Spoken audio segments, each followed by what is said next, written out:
You're watching EVH and Gear TV, brought to you by Stewart Travel Guitars. See the incredible stowaway travel guitar at stewartguitars.com. Microphones for EVH and Gear TV are provided by Rode Microphones. And official Van Halen merchandise is provided by VanHalenStore.com. Here's your host from Ontario, Canada, EVH artist Eric Broadbent.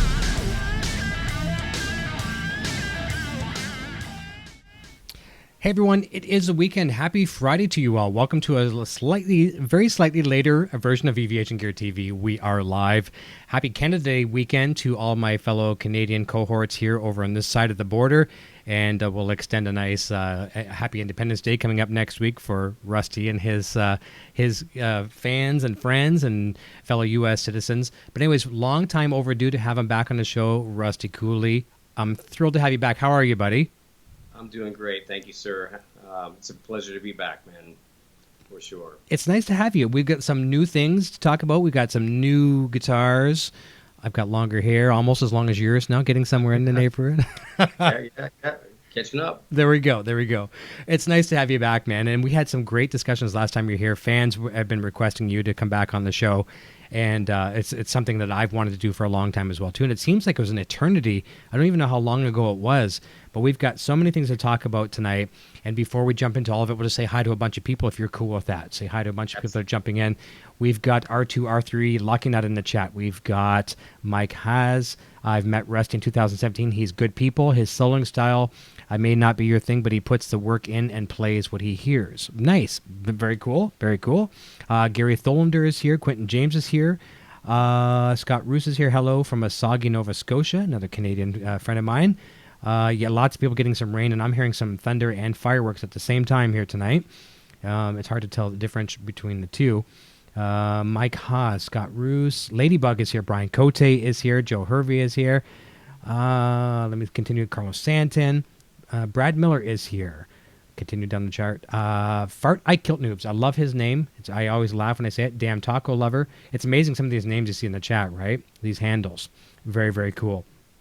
And one thing we're going to be doing tonight, too, it's going to be a lot of fun, too, because a lot of times when we have guitar players on the show and play, we tend to do that towards the end of the program. And we're going to get Rusty to play early into the program, you know, after we warm up a little bit with a couple questions and let Rusty, you know, get kind of accustomed to everything. We're going to have some cool riffs for everybody, and that way they don't have to wait to the end of the program.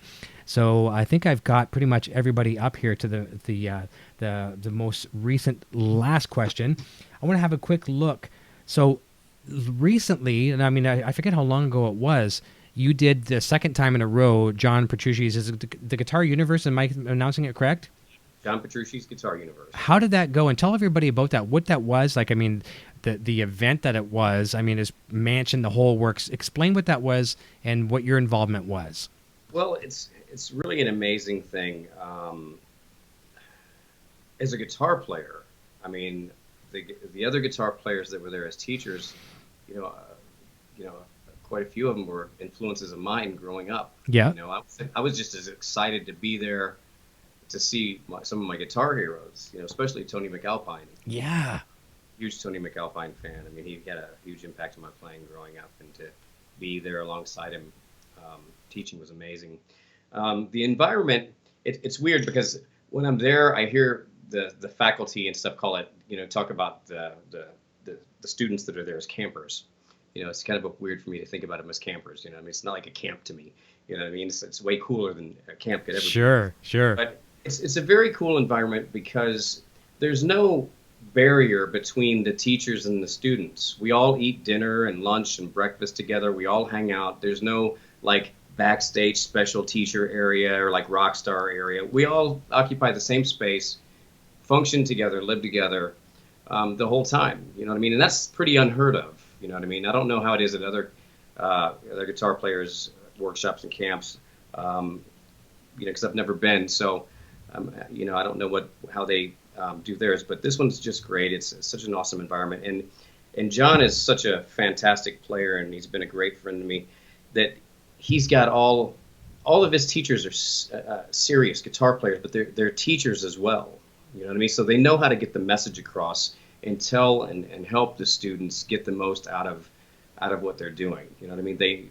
These guys are all schooled and maybe not schooled in the sense they actually went to school at a college or something like that, but they've studied on their own if they haven't studied in a school situation. So they know what they're talking about, and they can explain it so that people can actually benefit from what's being talked about. So, that's a great environment. It's just cool. You're walking around, and everywhere you look, there's somebody, somebody doing something or something going on. It's like a day at a camp, at the Petrucci camp. It's like, I think breakfast is like at 8 a.m., and then right after breakfast, there's an hour and 15 minutes of what they call a breakout classes. And at that time in the breakout classes, there's 4 or 5 different guys you can go take lessons from. So maybe me and Tosin or Jason Richardson or Tony McAlpine, Devin Townsend or somebody like that's doing one. And then while we're doing something, the other guys are off. And then Petrucci, whenever John does his sessions, none of the other teachers are doing anything. That way all the students are there seeing the main event. You know what I mean? Cool. Which is John's end of things. And it goes like that all day. So it's constantly in between all of the breakout classes, John's sessions, and then the first 2 nights it's teacher concerts at the end of classes and after dinner. On Wednesday night, like this last year, Wednesday night, we had Al Di Meola. Nice. Dude. I mean, Al Di Meola. I know. You must have been like the 12-year-old kid, right? That's going like, oh yeah. Yeah, absolutely. I was there, and I got him to sign. I have this picture of him that I had before for the event. It's Al Di Meola, and I got it up on the wall over there. It says something like, let me get closer so I can read it. Sure. It says it's a bunch of bullshit. Every time a guitarist says one note says so much more than 1,000 notes. You know what I mean? That's something that only Al can get away with saying that, really. Right. You know what I mean? But I mean, it's true. It's like, I don't know. We won't get into that debate.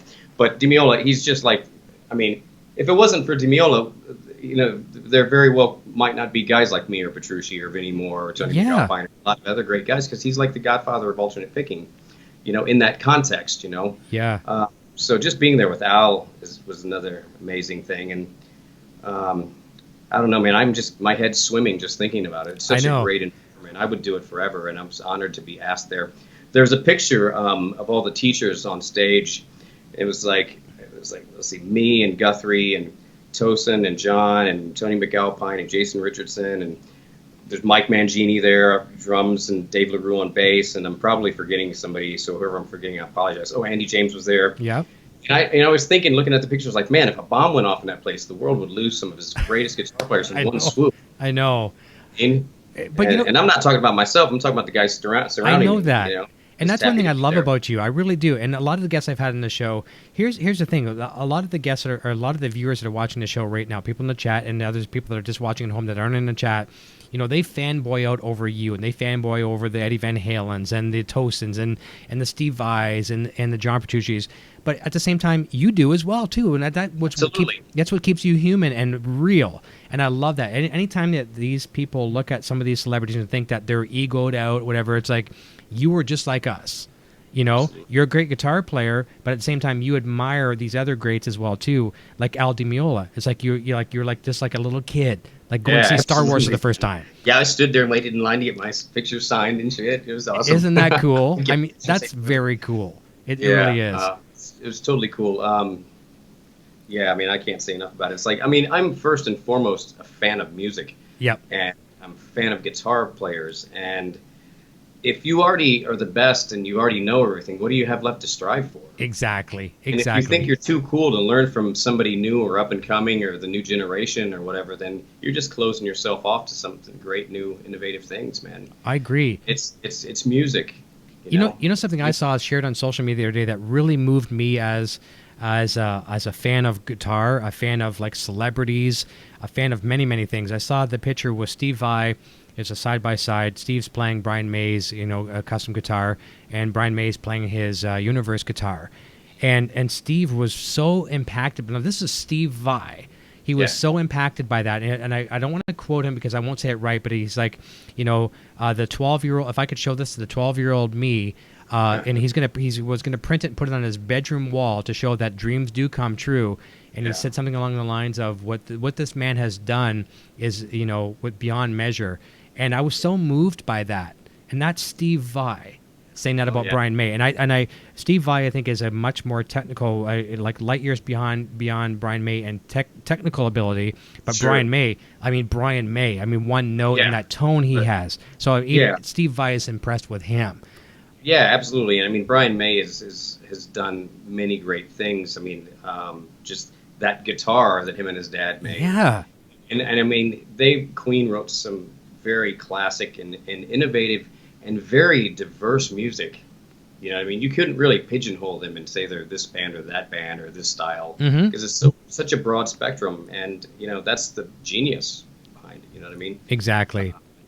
So, yeah, I mean, that's how I kind of feel when I'm, you know, man, I got to play with Mike Mangini and Dave LaRue and John Petrucci and all these guys on stage at the same time, man. I mean, if you would have asked me that when I was, you know, getting started playing guitar, I would have been like, psh, whatever. Yeah, I know. You would have never thought it, right? In a million years. Oh, absolutely. I would have never dreamed that I would have been doing this. No. Exactly. I would have hoped I would have been doing something cool like this, but, you know. I know. Well, it's like a buddy of mine, a new friend I've made through the show, Corey Churko. He's a guitar player and kind of the musical director for Shania Twain. Played in a lot of different bands. Still plays with her. Plays in a Canadian band, Took. And because in his band Took, the drummer and bass player, the drummer is Brent Fitz, and the bass player is Todd Kearns, they both play with Slash. So Frank Sidoris, the rhythm guitarist for Slash, his wife, unfortunately, sadly, I hate to say that, she's had a cancer bout, so she's going through some chemo treatments, and Frank had to take some time off the tour. Slash is like solid booked right now, so they called up their Canadian buddy, and he's now playing with Slash. And he's like, you know, he told me the other day, he's like, I've never felt so guilty for being excited about something, because he's got a big gig, but he's getting it for a certain reason. And he would have never dreamed that in a million years. He's playing a rhythm guitar for Slash. I'm like, I'm so proud of the guy. And I think that's what this community needs, is more people being proud of the guy or girl, their fellow cohort, climbing up the ladders, as opposed to like, I should be on that ladder. Yeah, absolutely. That's really cool, right? We should be very happy for any of our fellow musicians that are getting any sort of success, because this business is, man, it's brutal. It is. It's a very brutal business. I mean, I've been through some severe ups and downs with it, and you know, I know how hard it is. Yeah. And, help out your buddy when you can. Help out your buddy when you can. I mean, if you happen to lead, you know, you could pick up the phone and say, hey, you know what, I got to lead this. They're looking for a rhythm guitar player. They're looking for a keyboard player. I know I got the guy for it or the girl for it.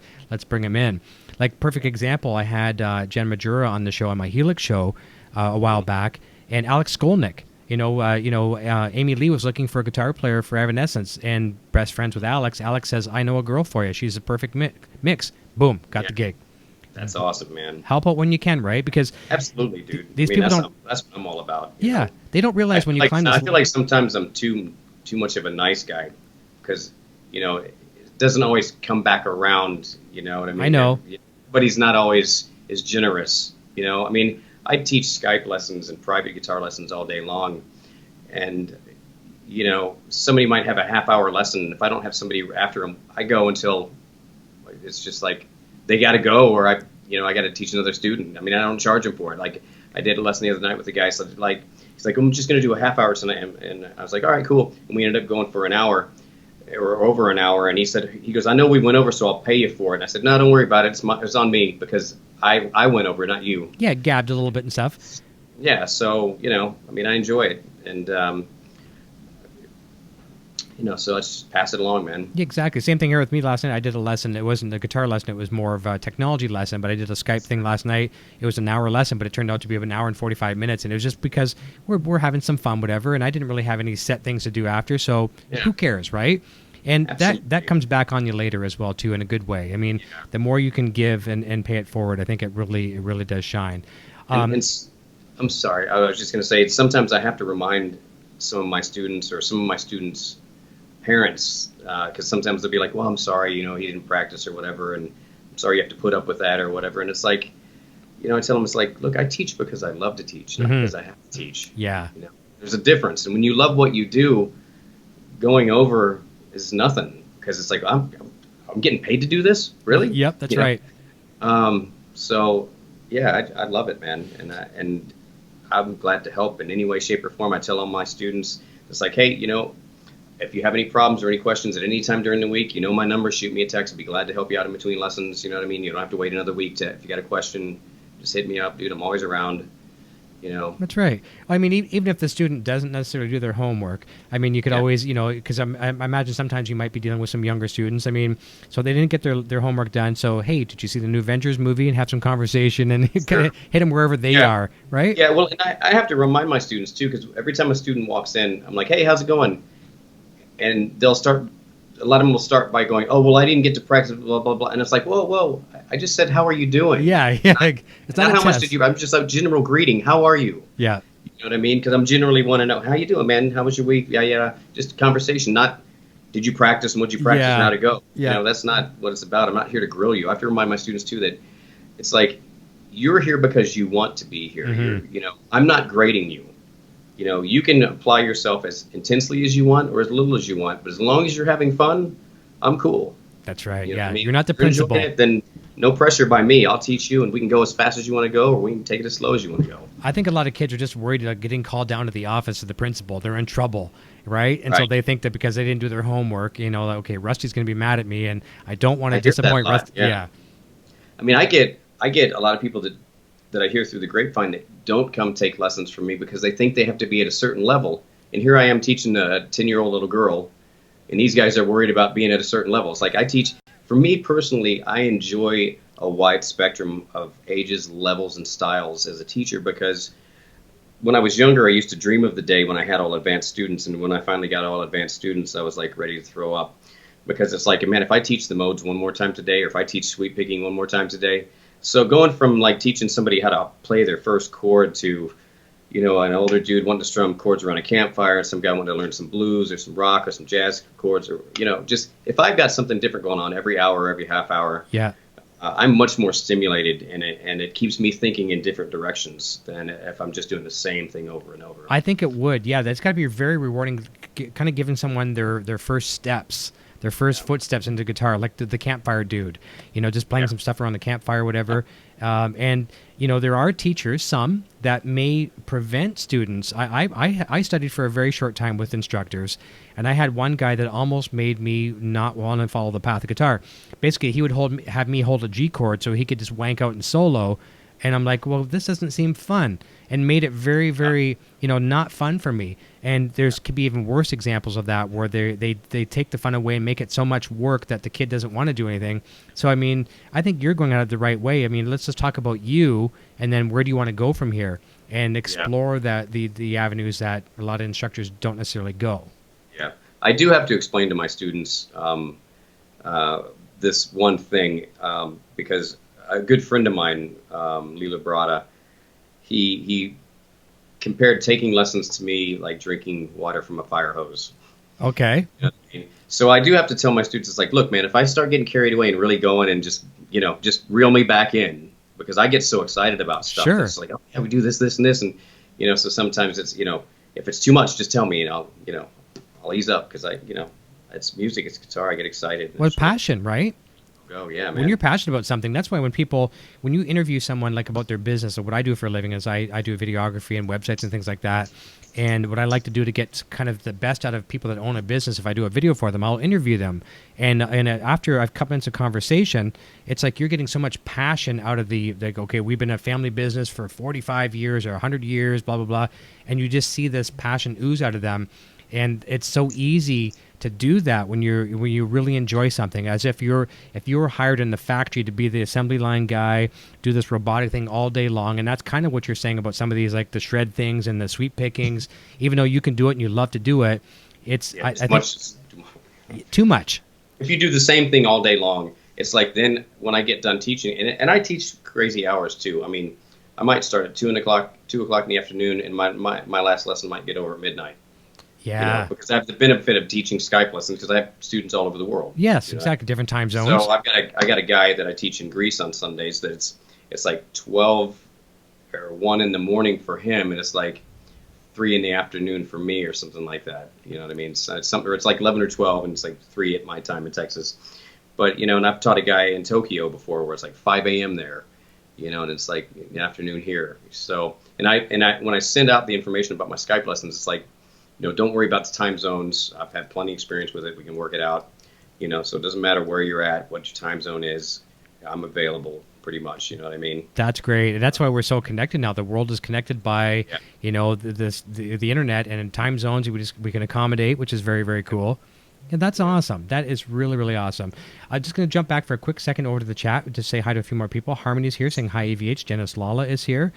And Joe Hervey has a question for you as well. We're going to get to that in a second. We're going to talk about strings and picks, which is actually, he's asking about both those. We'll talk about those.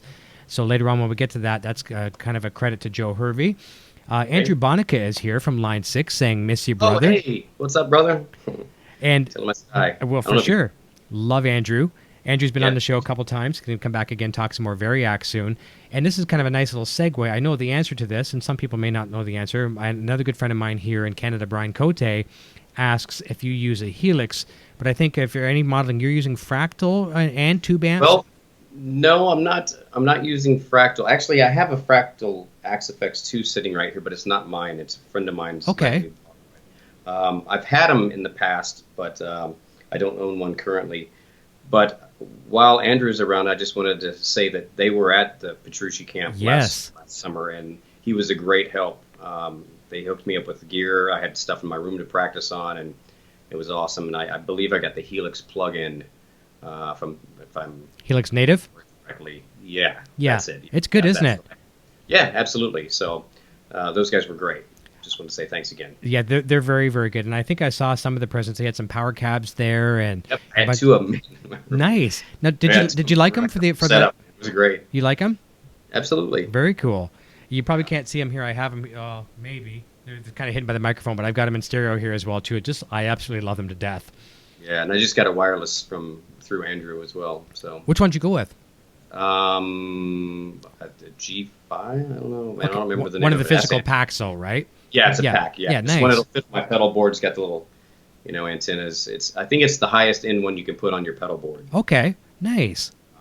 Yeah, and I mean, because I don't need it. I don't have any rack stuff right now, so I don't want to rack one. Just didn't have one thing in it. That's one extra thing I carry. Exactly. Yep. Keep it simple. The cool thing about it is you can change how many feet. You know what I mean? Yes, if it's a 10-foot cable, 25-foot cable, whatever. I like that. Absolutely. That's super cool. Yeah, so you can kind of adjust it and you really get that, because there are differences in cable lengths for the tone. Just ask Eric Johnson, right?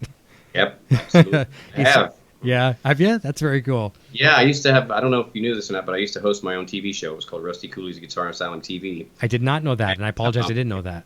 It's okay. It was on the air in Houston on Channel 55, and we were actually on NBC in Panama City, Florida, after SNL on Saturday night. Oh, way cool. Yeah, and the basis of the show was this. We would go to the venue whenever the artist would come through Houston, and I would do an interview with the artist. We would go to sound check and go through their gear, the whole rig, during before sound check, and then in many cases we get a guest lesson from them. You know what I mean? Isn't that something? I've interviewed tons of guys, and Eric Johnson being one of them, and I actually asked him about the battery thing, the copper top thing. Okay. I don't know if you heard that story, but he supposedly he could hear the difference between a copper top battery and a Duracell or something. I don't know, whatever. But he laughed it off. And he goes, it's funny how this story evolves. I said one thing one time at soundcheck, and it's become this whole thing. Isn't that something? Well, I know. Actually, I got to say this real quick, too. I just have to inject. R2R3 sends a super chat and says, cheers to everyone, and thank you, Rusty, for the fretboard autopsy contributions. So that's very, very nice. Absolutely. Very welcome. But I do agree with you on so I'm one of these guys who believes everything until I'm proven wrong. So did the man land on the moon? Is it real? Well, it hasn't been proven wrong to me, so I believe it. Do I believe in aliens? It hasn't proven wrong to me, so I believe it. Eric Johnson can tell the difference between a copper top and a, blah, blah, blah. Well, prove it wrong and then whatever. So I believe it. I had a good story one time. Chris Cannella was on my show. He was a former product manager at EVH. He's gone on to Dean and ESP. I think, is he ESP now, I think? Is that right? I think he is. I'm not sure. Yeah, I know he was with ESP, and I know that it was with Dean for a while. Yeah, so I think it's ESP now. But he told me an incredible story about Eddie Van Halen. This is going to shock you. You may have heard this story. So Eddie's in the studio one time. He's recording. I think it might have been different kind of truth. I think it's probably around the era. And he calls up the product manager, and it calls up EVH and like, we got a problem here. Get the engineer down here. Get Chris down here. There's a problem with my amp.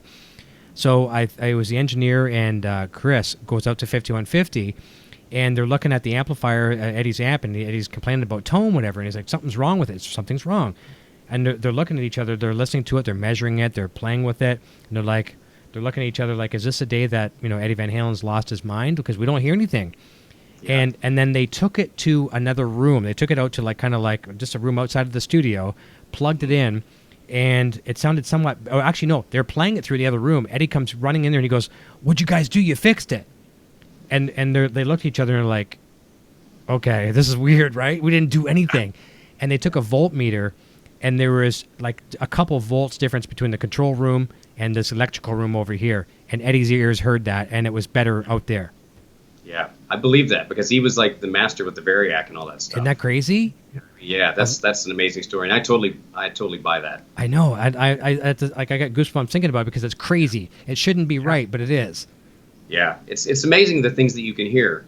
And I'll be in the studio and I'll hear things that other guitar players don't hear, or like whoever's doing the recording. I remember I was doing some recording with a friend of mine, and I was just, man, the guitars just coming through the monitors just sounded sizzly. It's just really sizzly, and I just couldn't. So no matter what we could do, and he wasn't really hearing it. And then a couple days later, he was playing, and he's like, "Man, this really sounds sizzly." And I forgot what the end result was. I don't know if he changed his tubes or something like that, and it fixed it. But he didn't hear it when I heard it until a couple days later. Because I really have a hard time getting a good tone out of monitors. Okay. You know what I mean? It's like it's not the same. It's weird. Yeah. I know. I hear you on that, and that's something too. I mentioned Slash earlier, and I wish I could kind of recite this better. I don't have an engineering background, so I'm not going to be able to tell this story as well as I'd like to. But I watched the rig rundown with Slash because I'm a modeling guy now, and I like to build sounds, digital sounds around the artists I like. And I'm working on some Slash presets right now. And I watched the rig rundown, and Slash is using not too much nothing really on stage. He's using isolated boxes and stuff underneath the stage and stuff like that. And he really wanted to get that feedback. Like, he liked the sound of being monitors in a control room, but it's hard to get that feedback like you'd have in an open cabinet. So they're doing all these different techniques they're actually piping stuff back in. I can't really explain it properly. Just go watch the rig rundown video and you'll see it. But it's a different thing. You want to hear the certain tone, the way it comes through beautiful processed monitors, but yet as a guitar player interacting with your speakers, it becomes harder too. So it's such a catch-22, isn't it? Yeah, absolutely. Was he using in-ears?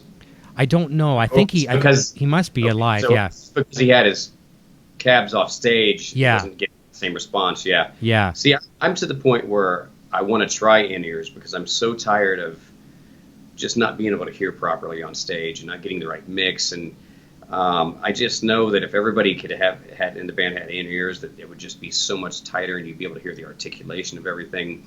But I don't know that I could actually use both ears in. You might have to have one open. Do it one in and one out. Yeah. Because I still want to hear my amp and what's going on around. I feel like putting both in ears in would. I feel like it would remove me from the environment. Yeah, I agree with that. And I think if you had, whether you had a 212 cabinet on stage or a 412, that's all you would need. Just kicking you from the side of the stage just for a bit of fill, have that high fidelity like you'd hear on a mastered album coming through one ear, and just a bit of chunk. And that's going to give you, I don't want to say a wet, dry, wet effect, but it's going to give you natural amplifier plus what the audience is hearing. And that's the best of both worlds. As long as it's timed well, there's no delays. I think you'd really like it because now that I'm gone full modeling, once I'm using headphones, oh my God, I'm just like, it's like I feel like I'm listening to my favorite CD because it's coming out. You need to tell me how to get that kind of tone going on because I'm building my home studio right now so that I can do all my recording all myself, and I'm doing video editing. So I've given into that, and I've got a Mac set up here next to my PC, and I've got the drum software, and I've got Cubase and Logic Pro, and I've got a lot of software. I mean, speaking of gear, I just wanted to say thanks to Positive Grid and Fortin Amplification. They both hooked me up with some of their plugins and stuff like that. Nice. Fortin, I forgot the name of the company that Mike's working with. Do you know what is? No, I don't. Something like that. No, I'm sorry. and then Positive Grid. The new Bias Effects 2 actually came with some of my presets. Oh, that you built. Doing preset when they were doing pre-sale. Yeah, so they've been very good to me, and so I've got that. Of course, I got the Line 6 stuff too, and yeah. So I've got plenty of plugins, but there's still that struggle of listening to the monitors. Yeah, I know. A lot of times, what I'll do here is I'll have an amp hooked up. Yep. And so, because I use a Radial Engineering switchbone. Yep. So I'll run out of the switchbone into an amp, and then out of that into my what is it called? The interface. Yeah. Way I can hear both, and I get the best. You know what I mean? Yeah. That way I can kind of hear what I'm hearing over here, and it doesn't bother me so much that I'm not digging what my monitors sound like. I don't know if maybe it's my monitors, maybe I need different monitors, but I kind of feel like that everywhere I go. Sure, because you're so used to hearing that 412 or whatever it is kick you in the pants, and that is hard to let go. You need to hear that. Do you work with Eric Sands at Positive Grid, or do you talk to him? I didn't know that Eric Sands is at Positive Grid. He was, unless he's moved on, but yeah. No, you know what? I didn't know that. Last I had talked to Eric, he was with Orange, and I know that's been a while. Okay, no, he's with Positive Grid. That's cool information. I need to get a hold of him. Yeah, and I have to give them Chris LeMasters right now. Okay. I think. Now I'm going to look like a fool. That's okay. But I just talked to him today. It's Chris LeMasters. Okay, I was right. So I should question myself. Yeah. I have to give them huge props, because if it wasn't for Positive Grid, I would have never, and I think this is a fair statement, I probably would have never explored the digital realm. I got working with them, with having some guests coming on the show that were using Positive Grid, and getting into bias effects. I started off with the jam up on iPad and stuff like that. Yep. And I was this guy that I would be one of these people chanting, digital sucks, digital. I mean, I really wouldn't chant it, but I would never embrace it. I would never accept it. And because I was a tube guy all along, tube guy for 30 years, and started playing some of that stuff, and I loved it. And then unfortunately, down the road, I discovered Line 6, thanks to, I should say discovered Line 6. I've known Line 6 forever, but I discovered Helix thanks to a guest. I had a Canadian metal artist, Jeff Waters from Annihilator. He come on the show, and he's talking about this Helix thing. I'm like, what the heck is Helix? And so I got talking about it, and then it just become my life at that point. But I got to give credit where credit is due. It was the Positive Grid that turned me onto that. And I think, whether you like it or whether you don't, and this applies to everything, whether it be some kind of maybe a different diet on your food, at least be open to it. Taste it and go like, it's not for me, or like, oh my God, I got to have more of this, right? Yeah, at least try it. Yeah, exactly. And see, I was kind of the opposite. I came from a solid state kind of background. Yep. I played, man, you're going to laugh, but I played a Fender M80 single-space preamp forever with a VHT 292 power amp, and I had like a Rockron Intel FX or something like that. Oh, I love the Intel FX. I played that thing forever with a tube screamer in front of it, you know what I mean? It was great. And then somewhere along the lines, I got a Rocktron Prophecy. Okay. Played that for a while, and then a friend of mine introduced me to his Bogner Ubershaw. Nice. And that's where my tube started. You got it. So I've been into tubes ever since. And I've had, I've had the Axe FX too. And the problem that I had with some of that stuff in the past was I just couldn't get the digital out of it. You know what I mean? Mm-hmm. You know what I mean? And I would run it through 2 power amps just to kind of have the best of both worlds. But I don't know. I love the effects in XFX. Yeah, the effects are nice. Yeah, and all these models. I think maybe a lot of times the issues that I've had have not been the technology; they've been the user, me, not knowing how to dial it in correctly. And that's I'm fair not a too. manual guy. Yeah. If I can't figure it out, or you can't tell me in a couple sentences or in a couple steps, then forget it. You got to move on. If I got on. to read a manual, I'm done. Yeah. You know what I mean? Yeah. I'm not going to read manuals, but I mean, as soon as I figure out how to use it, it's like, oh yeah, piece of cake. Exactly. We're going to take a slight different direction just because Joe Hervey asked a question earlier. So this was a question I had later on talking about some of the endorsements. We'll do this. We'll talk about some of the strings and picks here. Then we're going to jump over and talk about this new guitar and hear some licks. So he was asking, Joe Hervey's asking earlier about what strings and picks do you use. So let's talk about the 2 endorsements that you use and maybe share why you've gone down that path with these companies.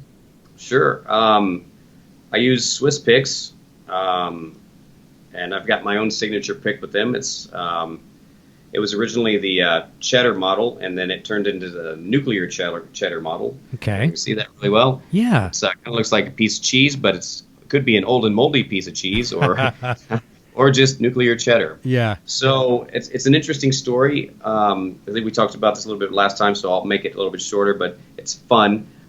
Pete from Swiss Picks, I was in the studio recording with Dave Reckoning, and he sent me some picks. And at the time, they were just kind of a regular round tip.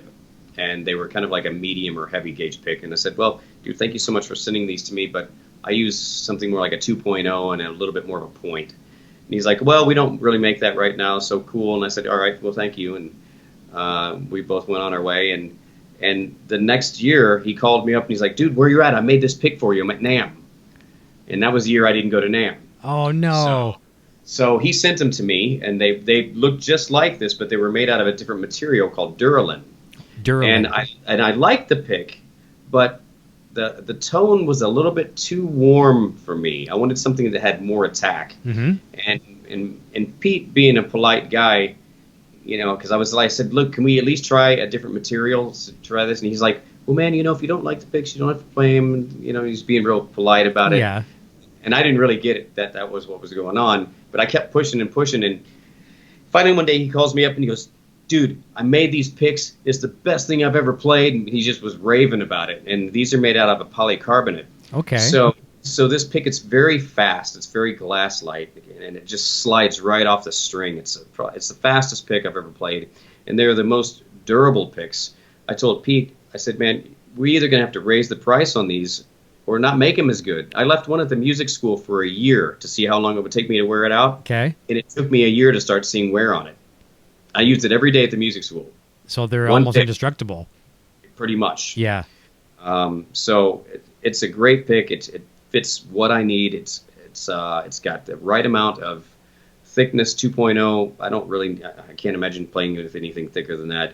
And it's got a nice, smooth, round, beveled edge. So, it looks like it from a distance, it might look like it's got the square edge like some of the other pick brands out there, but it doesn't, because I don't like that square edge because it's real sharp and scratchy and scrapey sounding. Mm-hmm. So this edge is got a bevel on it on both sides, so it just slides right off the strings. Very quiet, but it's got attack, and I like that. I like to hear it click and bright. You know what I mean?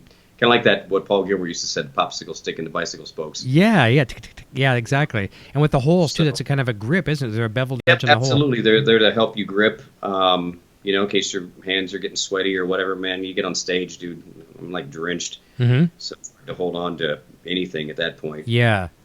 So that definitely helps a little bit. Now, how about for pick scrapes? Are you a pick scrape guy? Do you do much? I'm not a pick scrape guy. Don't do much. I do it for fun. Okay. Yeah. That kind of stuff. But no, will they work? I don't do it seriously. It's just goofing off. But, sure. But being like a more indestructible type material, will they do a nice pick scrape if you wanted to do one? I'm sure they would. You want to check it out? Let's see. Let me crank up some pick scrape tone. Sure.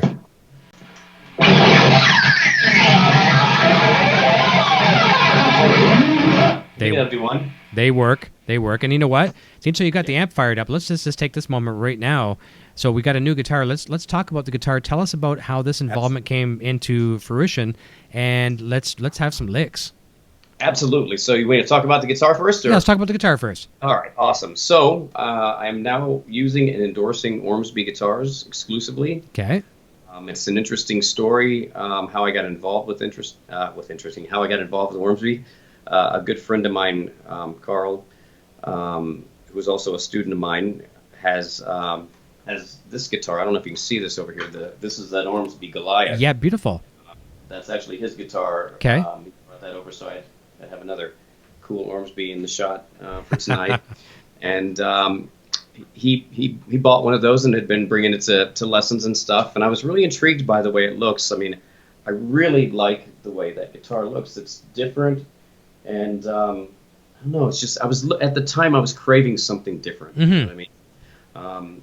So I started asking him about the company, and he said that the guys are really cool. Perry Ormsby was great. They have good conversations when they talk about it. It's not like when he calls up Ormsby Guitar to ask about his guitar or whatever's being built. They have a conversation, and sometimes it's not even about guitars. They're both into cars, muscle cars, and things like that, and they'll start talking about other stuff. And before they know it, it's been an hour or something like that. So I told Carl, I said, well, look, man, just call him up, get a feel for what the company's like and what they're looking for in an artist. Don't tell him who it is, because I was still with another company at the time. Sure. And he said he had a conversation with Perry for a while, and he was leading. He wasn't telling Perry who he was talking about. You know, he said, I got a friend, this, and they were talking, and it got to a point where Carl felt comfortable enough to tell him it was me. And Carl said there was a pause on the phone for a minute, and he said, he goes, it was just about a month ago or a couple weeks, I don't remember exactly what he said, that we put together a list of the top 100 guitar players that we wanted on the roster. Would like to have as Ormsby artists, and I was one of them. Awesome. So it was pretty much, from that point out, it was kind of a match made in heaven. And let me explain to the degree of what I mean by that. Perry Ormsby is not interested in designing a guitar that's just, run of the mill. In other words, he's not looking for an artist that just wants to come in and go, I'll take that one and put my name on it. Yeah. I mean, and I'm not that kind of guitar player. No, I know that. So the two of us really work well together because we both want to do something new and different and exciting and push it to the limit. And that's what really turned me on to Ormsby and made me make that decision that that's where I wanted to be in my new home. And Perry, I've got the craziest ideas, and he's got the balls to do it. Nice. You know what I mean? I've never been with a company that would ever do that. Yeah. You know what I mean? Close, but not that. I got a lot of resistance with other companies that I've been with in the past. And Perry's like, no, let's do it. Matter of fact, one of the things on this guitar right now that I wasn't expecting him to go for was that one of my all-time dreams was to have a guitar that no matter what fret I was playing on, it had the same accessibility as if you were at the 5th fret. Okay. And I told him that, and I said, well, maybe, later down the road we can do that. I want a guitar that I have all access to every fret with no limitations, no restrictions from anything. On both sides, bass and treble side. Right. Yeah, and he's like, well, let's do that now. Why do we want to release a guitar and then change it later? And I was like, okay. I wasn't expecting that. You know what I mean? So that's the kind of dedication and just, like I said, the balls to do it, to go where nobody else has gone or have the courage to do it. Right. You know what I mean? And I've always said this: guitar players continue to evolve, and the guitar has to evolve with the guitarist.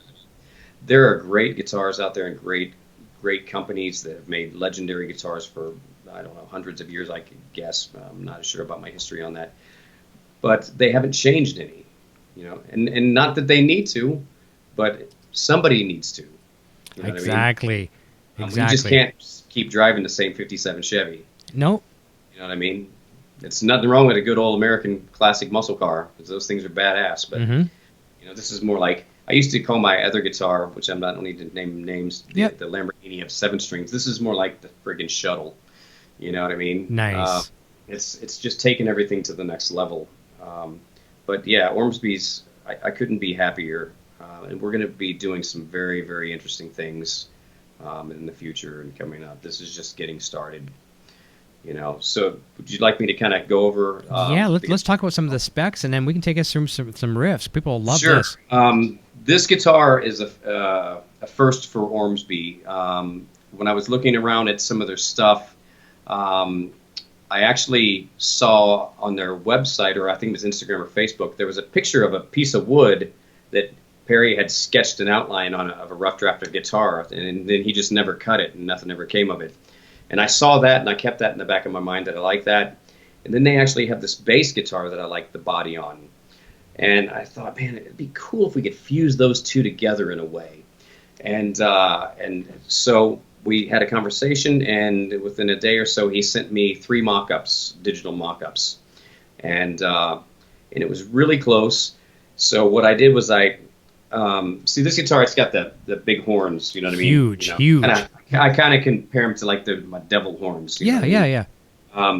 But the guitar, the mock-ups that he originally sent me had horns kind of more like on the Goliath back there. Sure. Kind of more, I don't know, just more subtle. or whatever. More subtle. So what I did was I took and printed out the drawing that he sent me, and I penciled over it, right? Yep. And then cut it out with scissors, and then rescanned it and sent it back to him. And then we started there, and we went through man, we spent hours upon hours on Skype designing this guitar, and we got to the point that it got so mutated that Perry said, "Look, I'm going to call you back in a bit," and he took everything and scratched everything, and then kind of went back to what the original idea was, and we just started there, and we had it. That's, you know what that's I mean? hilarious. I wanted to say something for a second. I don't want to ever put you in the same sentence as Kurt Cobain, because I mean, Kurt Cobain, you know, I mean, he made a lot of people play guitar because, you know, anybody could play guitar, but he did the exact same thing. He took two different guitars, cut them out of magazines, and went like this and said, "Build me this," right? Right. That's so pretty cool, man. I know. So this is a first for Ormsby. They've never had this body style before. This is their traditional headstock. I didn't have anything to do with designing the headstock, but it's my favorite headstock in the world. Okay. It's just, dude, it's cool. I mean, it's just brutal. It's a fish hook, man. It is. Yeah, spear. It's a spear. And I got to say something for a quick second. That's a hard thing for manufacturers, because if you're going to make a Strat style guitar, you got to stay away from that. You're going to make a Les Paul style guitar, you got to stay away from that. And that's one of the hardest things, I think, for manufacturers. I would love to hear this from some of the luthiers to say if I'm wrong. Maybe I am. But the headstock is hard to come up with something cool. That is damn awesome. Yeah, this is great. I mean, I love this headstock. I had to have it. So it's like, man, whatever we do, that's headstock's got to be on it. So that's my go-to headstock. But the body, I wanted a small body because I'm not a huge dude. Years ago, I used to play a Jackson Dinky 7-string. Yep. So I wanted the body to be kind of comparable to that. I've had other guitars in the past. I had my first 8-string was made by Conklin. It was a great guitar, but it was so big this way, it felt like it took up my whole torso. Like you're playing a coffee table. If I looked down too quick, I might hit my chin on the, you know. So I was wearing a bow tie guitar at the time. Sure. But, you know, so I like a little bit smaller of a body. And it's interesting because it kind of looks big, and it looks like these are like massive horns, but it's really the angle that you look at it. So the reason the horns look so big is because this has 27 frets. Yep. And we have all access to all 27 frets. If you look at the back, so that's the 27th fret. Wow. So there's my dream guitar. Yeah. I have access. I can play every fret as if I'm here. Yes.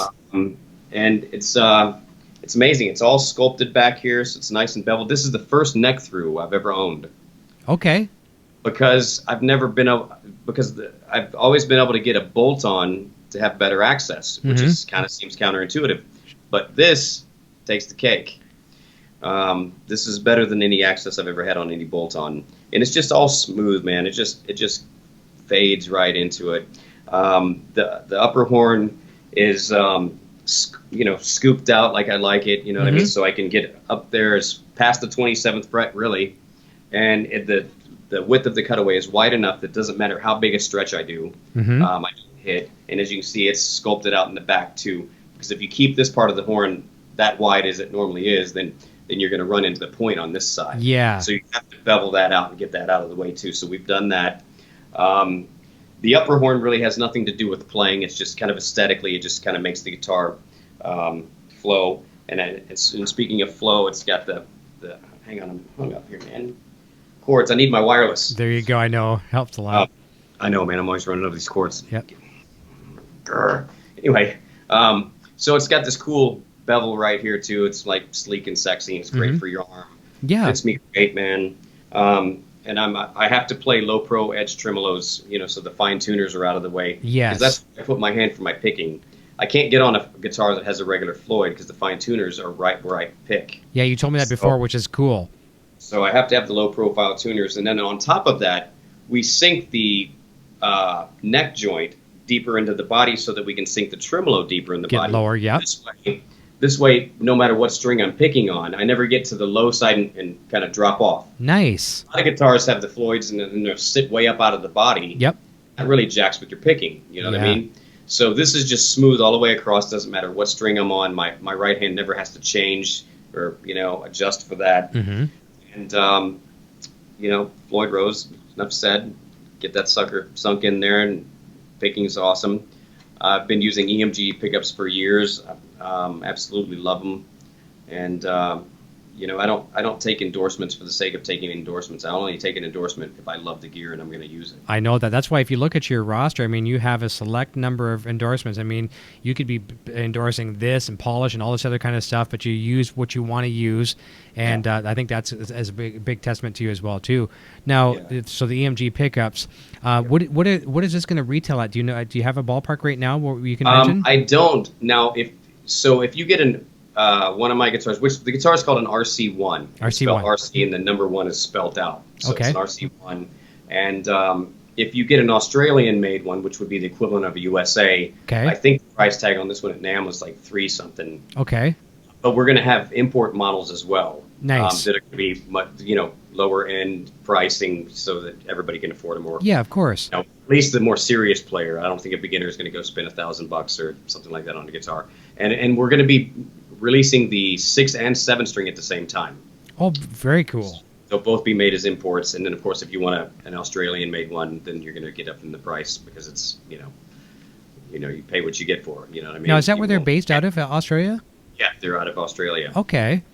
Yeah. See, I have to apologize. I didn't know a lot about Ormsby other than a couple people.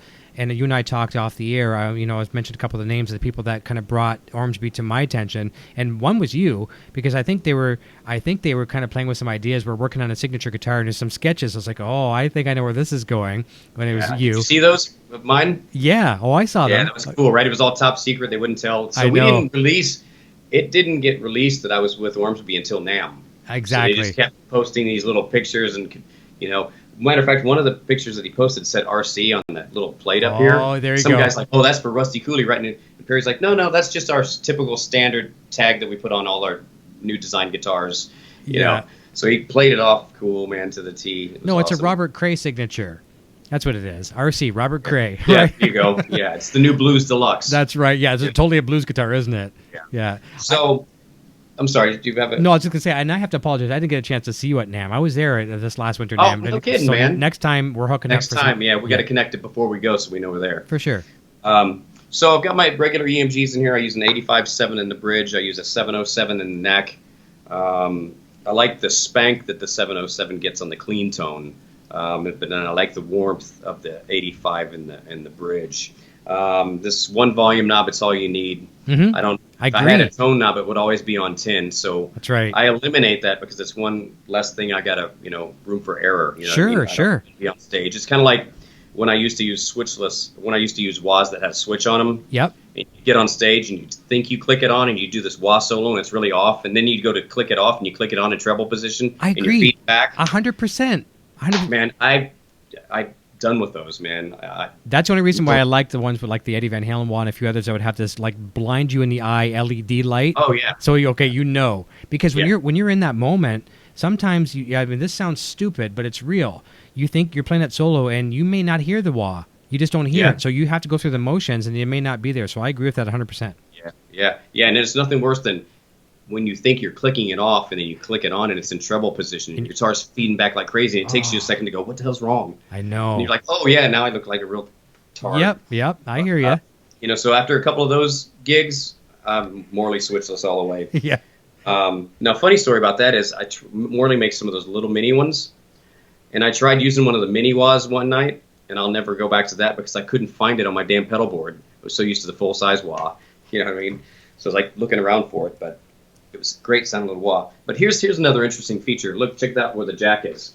So we got concealed. Oh, I love that. Right, so it's here. It's like I like the inverted jack. So every time I step on the chord, it doesn't pull it out. So that's another one of Perry's designs, signature designs, and like I said, it was a total collaboration on it. We really gelled well and worked well together and feed off each other. Put a kill switch on a guitar, which I've never done before. I just thought, hey, let's do something different. Throw that on there. How do you like it? Cool noises with that. Do you like it? Yeah, it's cool, man. Yeah. There's some interesting things if you get your delay set just right. Yes. You use it to do the repeat. Yep. 1 3-way, it's all I need. I do plan on having a guitar with single coils in the neck at some point because I'm a huge single coil fan. I love that Stevie Ray Yngwie neck tone. Sure. I've always been a fan of that, and I've got EMGs actually working on something for me. I don't know if I'm supposed to say that or not, so oops. That's okay. Maybe an exclusive here. That's pretty cool. so you can get a look at there's the neck joint. And I use the inverted strap locks, so those don't get in the way. Nice. And you can see down on the plate back, I don't know if you can see that very well, but on the plate it says, what model it is. Now that looks like it's etched right into it, is it? Yeah, absolutely. It's etched right into it. Yeah, so it says, I don't know if you can read that or not. It says RC1 Rusty Cooley signature model Ormsby guitars. And they put it back here because, there's not a lot of room to put a logo on the headstock. No, there isn't. I know. So there's just a little RC1 on the little plate there. I don't know. My light's not the greatest. I can see the bit. Yep. Yeah, and then we've got the locking tuners on it, which is great. And this other thing is, it's got a partial scallop.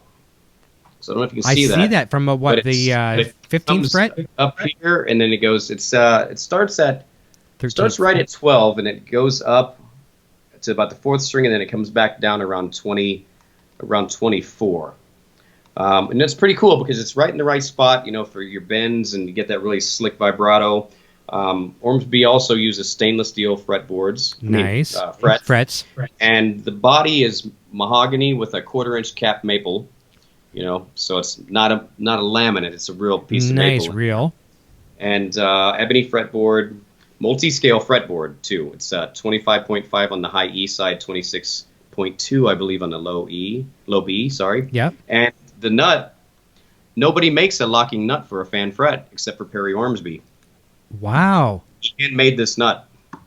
Incredible. By the way, Yeah. I got to say this. You're going to appreciate this. I'm getting a notification from my nocturnal butterfly, who's here, and other people in the chat. He is in the chat with us right now. Perry Ormsby is here with us. Oh, awesome. Perry, what's up, brother? There you go. So thank you so very, very much for joining us this evening. This is an incredible guitar. We're going to get to hear it in a moment, but I kind of get the idea, looking at that guitar, like when you talked about kind of started with a bass idea with the horns. I can see that shape, and then kind of modified to your liking. Smaller body, so it's the comfort zone thing. Yep. The total access. Like one thing I've always liked, my son Junior here has an SG, a Gibson SG. And although I don't like to necessarily play SGs, one thing I like about it is I get access to those top frets without ever having, and now only the 22nd fret, not a 27th fret, but 22nd. Yeah. I'm like, wow, that's comfortable. So the fact that you can play on the bass side or the high side and have that access like that, I mean, holy cow. Yeah, and on top of that, we got glow in the dark inlays just for fun. So you see them in the light, and that's nice too because can't really see it in this lighting, but it's got the dots along the side, which are really helpful live. It is. That's what people don't appreciate. You don't know what you're going to have for lighting. Yeah, so I've always been a total geek for glow in the dark stuff. So it was that's right. I mean, different things you've had before with like crop circles and things like that. I mean, it's you get to put your stamp on things, right? Yep, and then like the back plate, you notice the shape of the back plate. This one. Hell yeah. Everybody always does the traditional square. And Perry's like, hey, man, I got this cool idea. Let's try this. I was like, hell yeah. So, I don't think Perry's ever had an idea that he didn't like. So you're certainly... Yeah, let's do that. So you're certainly not going to go on eBay and look for a replacement plate for an Ormsby. It's going to have to be an Ormsby, isn't it? Yeah. Well, it's funny, like, little bit of humor here. I don't know how well you can see this, but on the back of the headstock, there's a little symbol thing right here. I see it. See that? And I was like, hey, Perry, what is that? And he's like, dude, it's not Illuminati stuff. And chuckle. And I was like, well, man, I didn't think it was Illuminati, but he's like, it's the Australian flag. So that's fantastic. Well, listen, it's a little symbol. We've talked some really cool specs. We've seen some beautiful stuff. Let's hear how this damn thing sounds. All right, let's fire this bad boy up, and I'm playing on an EVH 5153 Stealth. Hell yeah. Yeah.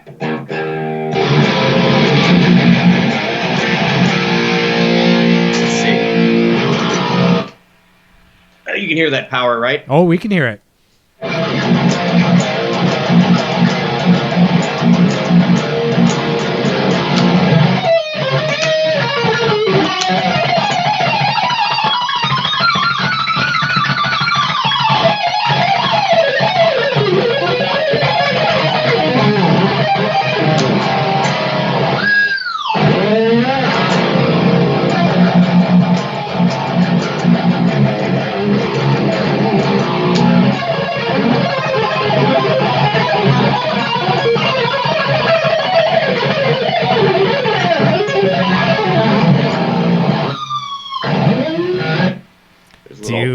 Okay. Get warmed up, man. All right, But, keep her going a little bit. I should have set my pedal board up over here, but.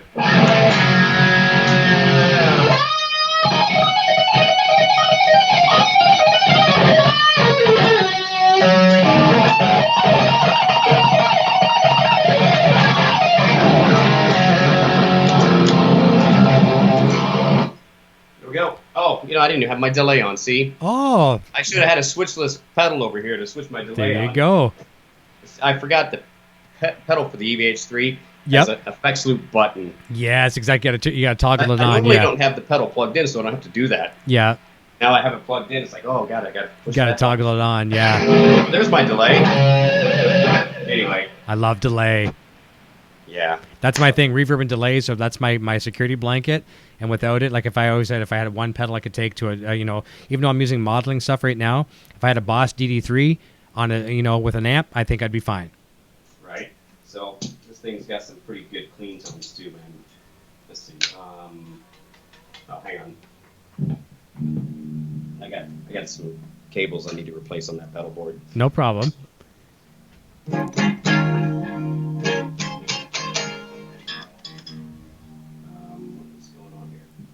Oh, there we go.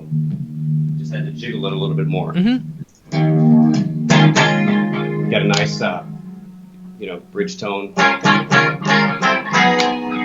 Neck tone. I like the middle position really well. With two humbuckers always sounds good.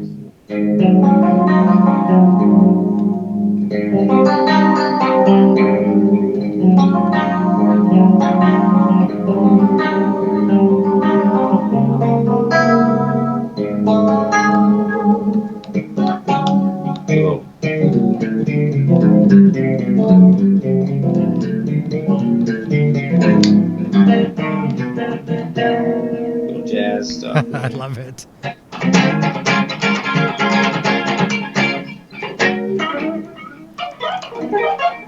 Anyway, it's great all around, man. I get some really pretty cool tones.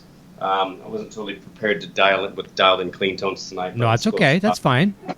Get some nice, get a little bit of gain. Beautiful. I like my cleans completely clean. You know what I mean? Shimmering.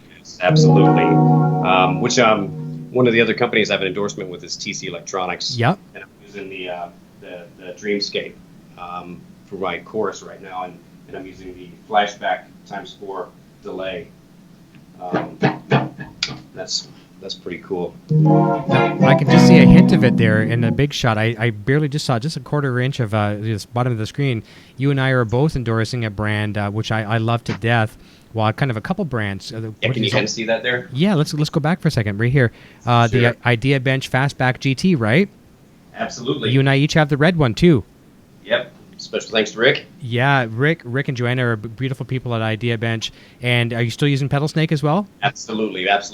Yeah. I've said I this. don't have it hooked up right now. Yep. I'm really hard on my gear. Yep. So I busted one of the ends off and I had to send it back to Jody. So it's being repaired right now. He's the best though. He's like, man, you got to be gentle on this stuff. It's like, dude, I can't help it. No, bro. you can't be I'm gentle. I'm a beast on all my gear. Of dude. course. Of And, course. I can't help it. Surprised I haven't slammed that wall right through the pedal board. Well, people always say to me too. Like I've made this statement. Can you slide over just to the right a little bit? I can launch you out of this. This way? Yeah, we got you. Yeah, come over a little bit more. Sure. I've always said this with Pedal Snake. People think it's silly when I say this, but the Pedal Snake has always been. Oh, come back a little bit more. Okay, sorry, man. Yeah, sorry, I didn't know if you're trying to get it on the amps or something. We got you. Good. With Pedal Snake, it was so important to me because my band was always an opening band for the most part. I had a few headlining gigs, but we were always opening for somebody. Like a lot of 80s bands and stuff like that, and we only get like minutes to get ready. And having that Pedal Snake and just whip it out across the stage, have all my power behind the back line. And then when Jody introduced me to Rick and Joanna at Idea Bench, and then are you using Strymon as well too for power supply? Yes, absolutely. So when these three companies got together, they kind of coined the term this trifecta of pedal power management, pedal management. It is cleans your rig, cleans your sound, and when we can forget about mess and stuff like that too, it's a very comforting thing too. Yeah, because I don't use a conventional rig. Matter of fact, when Jody started working on mine, it was a new thing for him. I think I forgot the words he used. challenge of the year or something like that. Mm-hmm. But I always use 2 heads Yep. at once. So I remember that. Like I might be using the Bogner Ubershaw and the EVH 5153 Stealth or a PB 6505, some combinations of 2 Mm-hmm. heads. And each head gets a 412 and a 212. And my pedal board, the last thing on my pedal board is a Radial Engineering switch bone. Right. And that's what splits my signals to go into the 2 heads. So before I had the pedal snake, I had 2 cables going to the effects loop of one head, 2 cables going to the effects loop of another head, a cable going to the input of the head, a cable Mm-hmm. to the other input of the head. I mean, it took me forever to set my rig up. But with the pedal snake, it was like, oh, click, click, click, done. Exactly. And It's amazing. It's really amazing. I agree. Where he's something I really love about Jody is just when we as guitar players, when we think we know our rigs and we think we understand our rigs.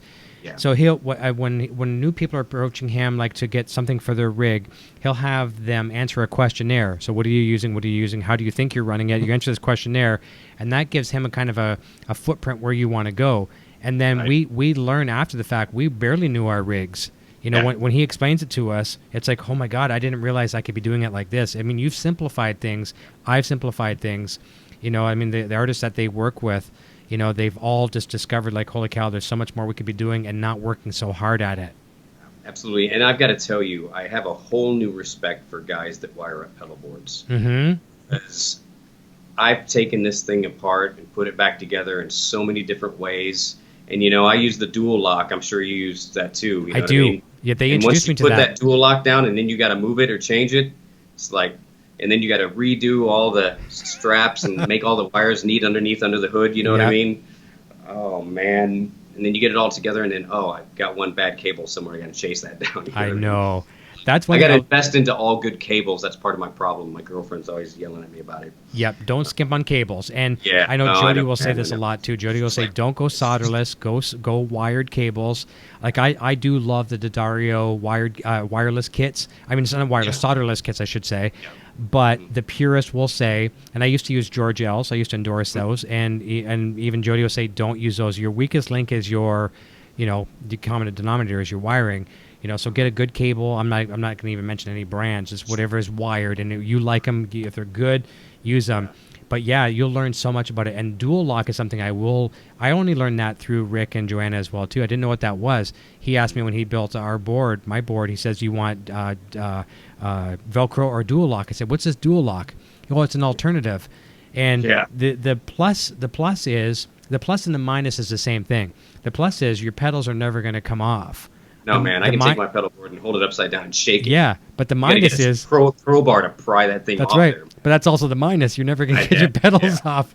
Yeah. But it's great. And as much as I've switched mine around and added pedals and taken pedals away, and when I'm not out touring or gigging or whatever, then my pedal board at home is a little different than it is on the road. So then I got to tear it apart and redo it. And it's like, I need 2. That's right. And actually, I could use a second one because this one's so beat up now. Yeah. From prying pedals off and stuff like that, but I like how it opens up. It's still kicking butt, man. Oh, I know. And they open up like it's so cool. It's like a hot rod, you know what I mean? Exactly, that's it. Pins and all that stuff. It's like open up the hood. Well, that's kind of his whole idea. I even took it a step further with mine too, and I put in LED lighting in it, so I could control the color of it, like whatever I wanted. I was doing that to mine too. I just haven't finished it. Yeah. So because of the lights up, man. Almost looked like a barbecue grill, like I was going to put some hamburgers on it. This glowing red grill, right? Well, it's like, man, I go to gigs and the other guitar players see my pedal board. It's like, open up the hood, and show them where it's all mounted, because the Strymon's mounted upside down up on the top. You know what I mean? So then I plug everything in, and it's great, man. I love it. I love the combination of that trifecta, as you said. Yeah. Really it's perfect. It really is. So a couple questions from the chat. Scott F is asking, Rusty, why do you prefer active pickups? And that's a very good question. Well, I prefer active pickups because I started playing 7-string guitar back in 1996. Okay. And in 1996, the only guitar companies, the only 7-string guitar that was out at that point was an Ibanez Universe. Okay. And it came with the DiMarzio Blaze pickups, which they're cool pickups and everything. Nothing wrong with that. But what I need in a pickup is I need a pickup that keeps my low end very tight and focused. I can't have flub and mud. because of the way I play and the articulation and the speed that I use in some of the passages and songs, I have to have that articulation, man. I need it to cut, and I need it to be defined and right on the money. And I couldn't get a passive pickup to do that at the time. Now, granted, it's been a long time, so maybe there are some passive pickups out there now that they can do that. Sure. I'm more than open to checking them out. My thing is that EMG was the only one that could do that for me. At the time, that's right, yeah. At the time, I tried everything else. I had an endorsement with Duncan, and this funny story, I had 3 Ibanez guitars at the time, Universes, and 2 of them, the 2 Universes had Duncans in it, and I had an RG7 that had an EMG 707 in the bridge. And for about a month, I was going, man, there's something wrong with my tone. I need a new amp or whatever. And one night, both my Universes went down with broken strings, and I had to run home real quick and get my RG. And when I plugged it in, it had the EMG 707 in the bridge, and I was like, oh! There you go. It was like, there was my tone. There was that focus. That's what, was the pickup. So I felt bad. I had to call up Seymour Duncan the next day and go, hey, you got anything like an EMG? I didn't say that, but, I'm saying, do you make anything like, Yeah. So, I had to go where the tone was. That's right. And, EMG, Seymour Duncan, they make some great stuff now. I'm sure they active do. And passive. Always passive, they make great stuff. And if I didn't play 7-string, I probably wouldn't play actives, to be honest with you, because I never played actives when I played 6-string. It was only needing that need for the low B string to stay focused and tight. And, and you have to have a special amp for that as well. You know what I mean? Agreed. I tried a bunch of stuff when I was recording Outworld's first album, and man, it was hard to get an amp dialed in. EMGs for a Fender Twin aren't going to sound too good. No. I did have one guitar, maybe a couple, but one I can remember that had EMGs in. It was a PRS Theriault. That's their Korean import, but it's basically their 24 fret, no fret dots on it. Floyd Rose, which was very, very cool, 85, 81. And that's back when I used to endorse a PRS, and they sent me an American guitar, and they sent me this Korean guitar. And I miss it. The only thing I didn't like about it, I was naked on this fretboard without fret dots. I'm just going to admit, I needed fret dots. Didn't have them. I was naked on the fretboard. But I used it on on 2 of our records, and the solos, when I would use a neck pickup I guess it would be the 81 in the neck, I think. And oh my God, it was just absolutely beautiful. It wasn't my normal thing, but when you heard it, it was just like, what is this? And it really, really was smooth, buttery tone. Yeah, and a lot of guitar players, what they've eventually found out was the pickup configuration for the long time was 81, 85. Right. And the way to go is really 85, 81. Okay. You know what I mean? Because the 85 is much better in the bridge. It's solid, it's chunky, it's got all the power and girth. So the reverse what you would think. And then the 81 is a little brighter. You know what I mean? So for me, I like a brighter pickup. I like that spank, like that telly. Yeah. Telly and Strat clean tone. I'm totally into that. And and it was hard for me to give that up because I can't really get that out of an EMG neck pickup. Sure. It's not like I want. And at first I tried running an EMG 707 here and then a passive single coil here, and then you had to have 2 volume knobs and you had to put a preamp on the pickup. Yeah. And it's like, man, as much as I switch between pickups, I don't know which volume knob I'm turning up and turning down on stops and starts in the songs in between. So I just had to let it go because I just couldn't deal with all that live. Yeah. So I just let it go. But the 707's been a great pickup for me in the neck. But EMGs, man, they're gonna make me a single coil finally, right? Oh, that's gonna be cool. That's gonna be really, really cool. That's like the thing. My guitars, I'm gonna put that, man, dude. I love single coils in the neck, dude. It's just I love that tone. It's awesome. So that may be something we'll see in one of the signatures down the road. If we get that pickup right. Perfect. Perfect. Well, we got some time to think about it. Are you going to be at NAMM in 2019 yes. promoting these? Yeah. Yep, I'll be there. Like I said, this is just the prototype. Yeah, It's not the final version. It's amazing. Regardless. I can see how excited you are. That's a really cool thing because there's some people that will endorse a brand, and like you say, to stick their name on it, something that's already working. Here's a Strat style guitar. Put my name on it. Let's sell a couple thousand of them, whatever. But you're geeked out over this. Yeah, that's not a signature model when you just take something that's already exists. Maybe you put different inlays in it or something, or you get a special paint job. Yeah, that's That's not a. It's kind of cookie cutter. Yeah, Yeah. absolutely. No, and I've always respected that. I can't play those guitars. I never have. I mean, I don't know if you've seen the orange guitar. I think we looked at it the last time where the whole cutaway thing started. You know. Yep. So I've been on this quest to get the guitar out of my way pretty much as long as I've been playing guitar. Exactly. You know what I mean? And this is the one, man. There you go. Well, this is it. We're on an Eddie Van Halen themed show tonight, and we didn't talk a lot about Eddie Van Halen, and I'm not really going to go down that rabbit hole tonight. But I just want to say some nods to the King. I mean, look at him too. He's been chasing and chasing and chasing, right? You know, he started with. A lot of people don't realize how much Les Paul he did play, but also Strat style guitars, Strat shaped bodies, and look where he's gone with with Kramer, went into Ernie Ball, Peavey. Now into EVH Fender, right? EVH gear, and he's always chasing, and you're like that as well too. You get really close, and and maybe you almost think you're there when you're there, but and deep down inside you're thinking, okay, I know there's more, and eventually you find that, and that's really cool that you found a company like Ormsby that is thinking the same way you are, and the fact that they, like you said earlier, want to jump in right from the get go and give what you wanted. That's cool. Yeah, and I think maybe the next evolution will just be a guitar with frets, no neck. There you go. So just eliminate the neck. It's a truss rod and frets. There you go. Hologram, right? Space age, man. That's right. You got to take it to the limit. What was I going to say?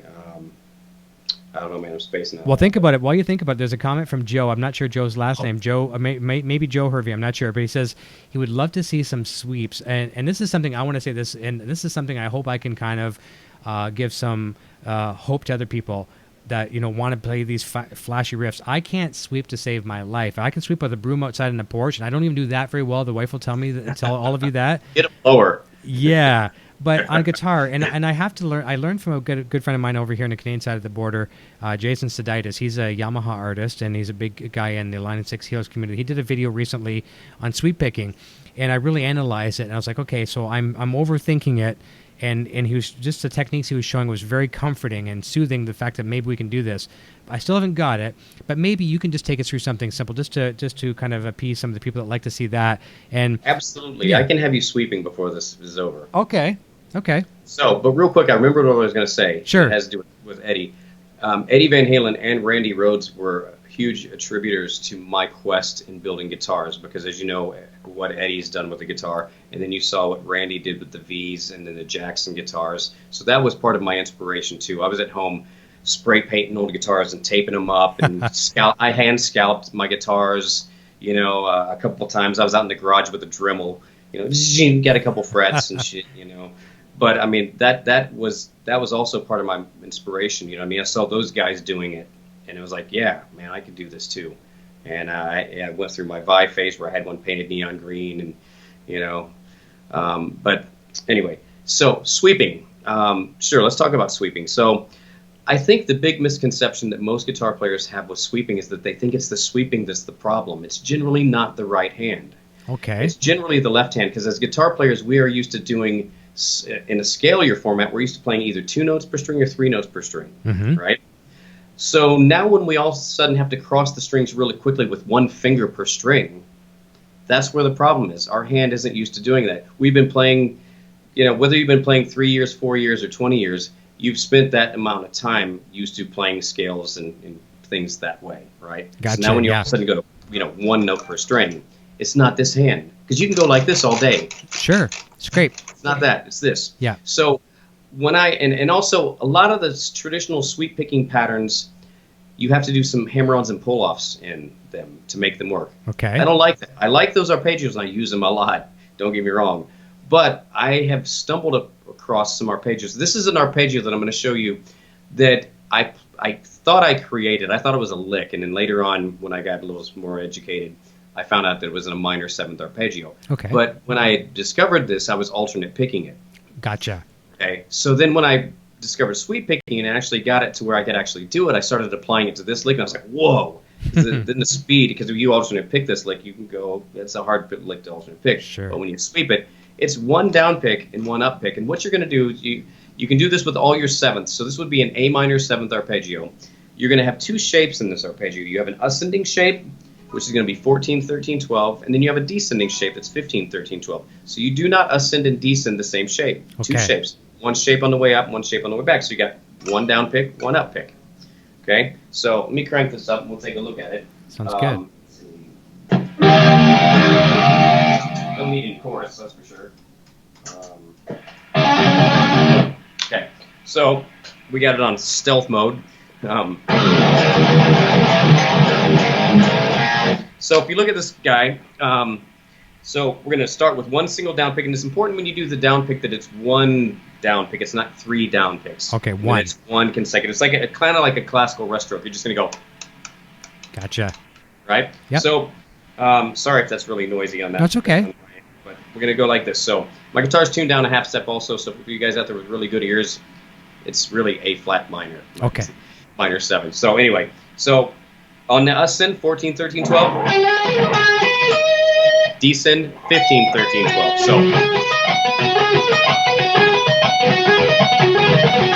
So it's not that bad of a shape for the right and left hand. And you know, you can get a good momentum going because you don't have to worry about hammering on or pulling off.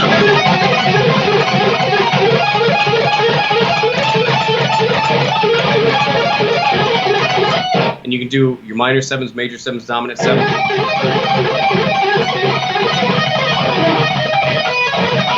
And you can mix them up into your 5s and stuff like that. Should I do that again slow, maybe? Yeah, try. Yeah, maybe just a little slower. That's perfect. So.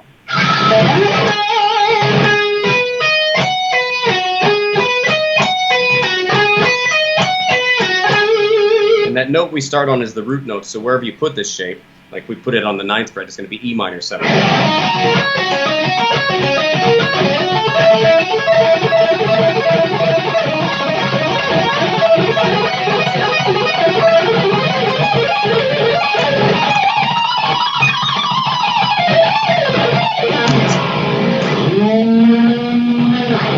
I'm watching your right hand, and it's so relaxed. I think that's where a lot of us go wrong, including myself. Sweeping and alternate picking, or both? Well, just both. Like your hand is very, very relaxed, and that takes a lot of patience and a lot of fine tuning. Right, and that's really the secret to it. You know, being as relaxed as you possibly can. Mm-hmm.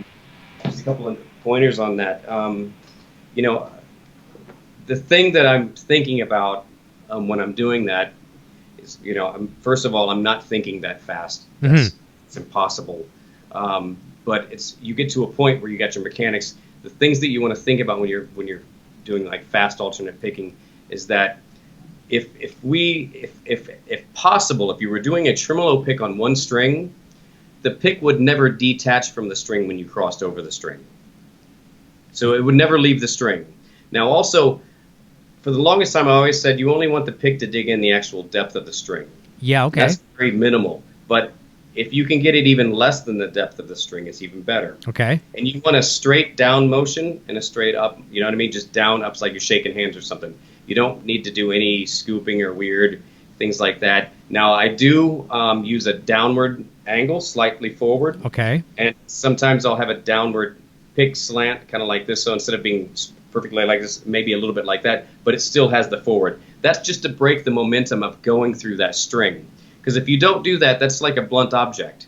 You know what I mean? Especially if the pick digs way in deep, then you're just going to get hung up. And if you're trying to pick fast and you're going in and then out and then out, you know what I mean? It's just a headache. So you want to move your pick just enough to cross that string and back, and you want it to dig into just the bare minimum. So if we did like just a tremolo pick to show you, let's see. Let's see if we can get this going here.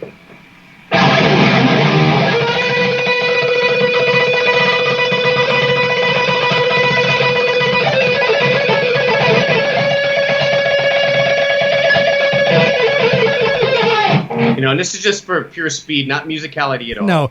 It's not trying to be musical. That's machine gun. An example of fast picking. And so what I'm thinking about when I'm doing that is just keeping my hand, moving it as small as I possibly can, with the pick just gliding right over the tip of the string, you know what I mean? Yeah. Just keeping that.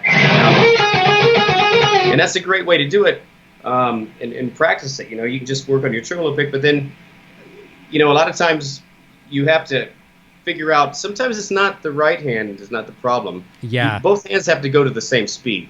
So a lot of times if I discover a guitar player, I'll give them this test. I'll say, all right, tremolo pick this, now play this, something like that, right? Yeah. And it's like, you can't play that lick one note per pick, then it's not the right hand, it's your left hand. Go practice legato. Good to know. I mean, you should be able to go like...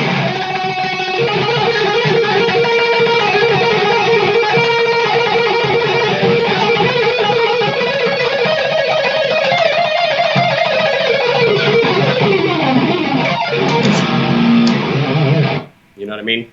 It's insane. The frame rate of my video can't keep up with your hand. You know that, eh? I didn't know that. That's hilarious. Andrew Bonica from Line 6 says, you lost me at you're tuned down a half step, and that's where he was lost. Oh. Andrew's a great player, too. He's very modest. Yeah, it's hilarious. He's good. I've seen him play. I know you, bro. Yeah, this is so cool. This is very helpful, and you really break it down for us as well, too. And actually, Andrew says, I can't think of anyone faster than Rusty and so damn relaxed and casual while doing it. That's the thing. I look at you, and I don't want to, make you blush or, put you on the spot, whatever, but there's a few players in life that I find make guitar really, really fun. And one of them was on the show before as well, too, Paul Gilbert, who I love to death. One of my big heroes. And you watch that guy play, and it's just like, okay, let's say you're a steel worker. You're not a guitar player. You're not a musician. You have no musical gene in your body. You watch Paul Gilbert play, and you're like, I want to go play guitar. I want to play guitar. And you do that as well, too. And you have this humble approach, yet you have the talent. And it really, really inspires us. And I'm very, very blessed to know you, become friends with you, and learn from you, and have our viewers learn from you as well, too. That's awesome. Thank you. I mean, I'm still just that kid from next door that loves to play guitar. Yeah. That's me, and I just love to play guitar, and I love to make music, and I love to share, and I love to, I love to sit down with guitar players and just play guitar, man. And what can I learn from you? I mean, I can learn something from anybody. I know. You know what I mean? Remember, you talked about earlier at the very top of the show. So you're teaching these kids some G chords and whatever, blah blah blah. I imagine there's probably not a lesson that you come out of that you haven't learned something new for a rainy day. Maybe it's just something about life, but maybe it's something about guitar that maybe like, what? I haven't talked about that in 30 years or 20 years or whatever. Yeah, and mentioning things about life and all that stuff. As a teacher, well, first of all, as a student in school when I was growing up, they labeled me learning disabled because I didn't learn like everybody else. Sure. Right? Well, that's not the case. They just taught one way, and I just didn't happen to learn that way. Right. So as me being a guitar teacher, I've made it a point to be able to teach the same thing 3 or 4 different ways because everybody doesn't learn the same way. Exactly. So, sometimes a student will look at me and they're like, well, sometimes I might look like I might be getting frustrated. And it's not that I'm frustrated with them. I'm frustrated with myself that I can't figure out a way to say it to get it across. Yeah. Because that's truly my passion, and I want them to get it because when they get it, it's amazing. I was working with a student the other day who's been taking online lessons with all these different guitar players, trying to get his alternate picking down. And we did one lesson, and I had him going from 40 BPMs to the next morning he was doing 160. Nice. You know what I mean? And then it is a little simple thing that I overlooked, and I'll share it with you what it is. And I didn't even know I did it until John Petrucci pointed it out to me. Me and John were sitting down one night after one of their gigs backstage playing guitar, and he's like, dude, what are you doing with your arm right there? So I'm like, what do you mean? He goes, well, pick fast again. And I did. I was like, he's that right there. What are you doing? So I didn't know what he's talking about. So I finally was watching what I did, and when I'm picking my fastest, if you look at my arm right here, this muscle right here on the top of my forearm engages. Okay. That's where my pick speed comes in. And I don't know the medical terms or not, but here's what I think it is, whether it's fact or not. I think it's the fast twitch muscle. Okay. So when I'm picking my fastest, you'll notice, if I'm just picking regular, here, hang on. Yep. Just picking regular, you don't see any action going on there. No. But as soon as I go...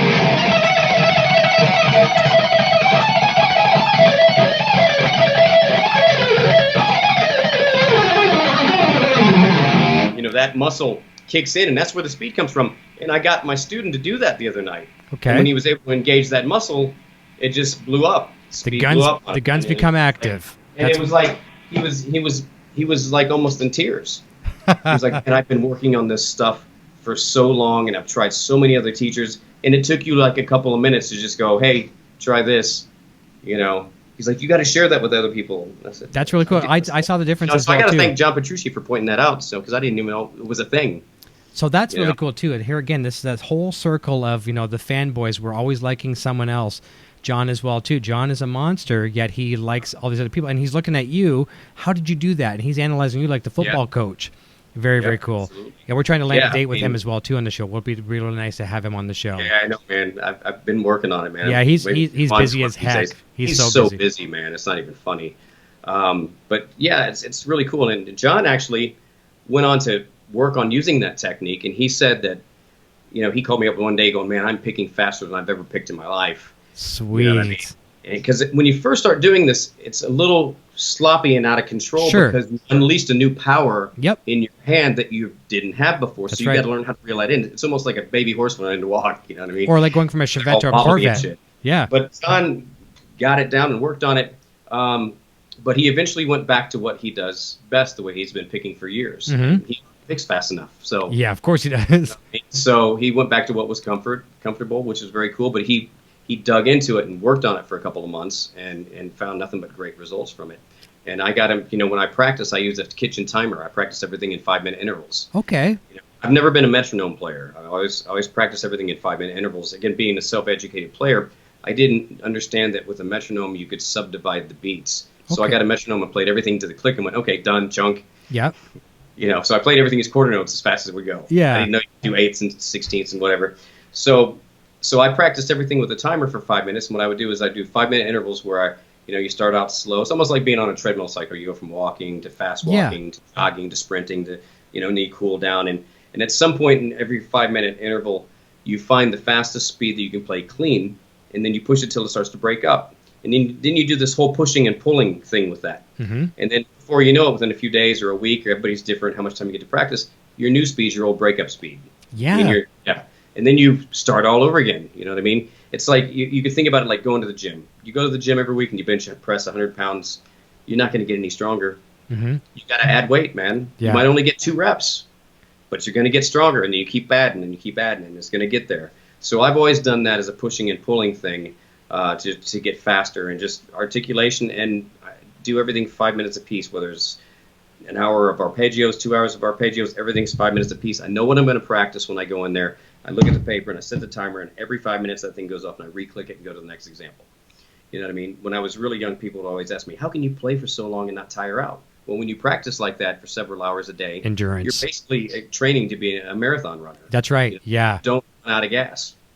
You know what I mean? And that's a good thing to have. I mean, technique might not be for everyone, but I guarantee you this: it's better to have an overabundance than to be lacking. Headroom. Because it's always there when you need it. That's it's not right. like you're going to use your nitrous to go to the end of your driveway to get your mail. Exactly. It's like I always tell people, if you got a PA system for your band, you want to buy your first PA system, you think you need 800 watts, you buy 2,000.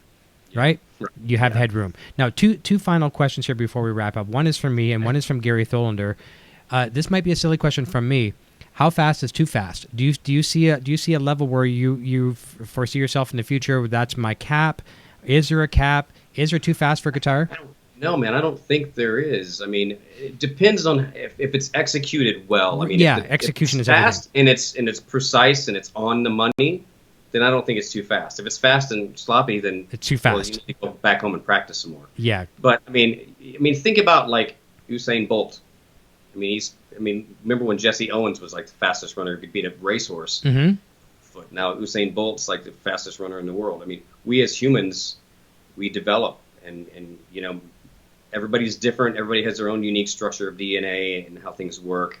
I think I'm naturally inclined to play fast. I come from a motocross racing family. We race dirt bikes, and my dad raced stock cars, and I drive fast. And I've got a driving record that you would, I've had cops let me go because they're like, "Oh man, I just looked at 5 pages of just go, slow down, just go."